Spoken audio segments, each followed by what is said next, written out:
লোককে জ্ঞান দিচ্ছে। যদি ওই জ্ঞানটা ওর মধ্যে থেকে যেত শুধু, তাহলেও সে কারো ক্ষতি করতো না। ক্ষতি মানে হচ্ছে আমি ধর্ম করছি আমার জীবনকে সফল বানানোর জন্য, আমার জীবনের উদ্দেশ্য কি? ভগবত প্রাপ্তি।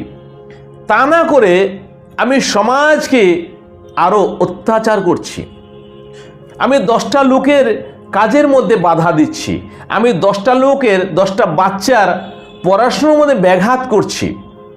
এটা কোন ধর্ম হলে আপনি কি পাবেন? ধর্ম করতে গিয়ে যদি কোনো রকম অধর্ম হয়ে গেল, আপনি কোথাও যাবেন না।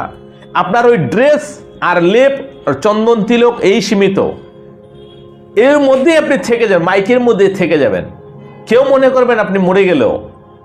অর্থাৎ যার জন্য আপনি করছেন এই সব জিনিসটা, তাকে আগে জানার চেষ্টা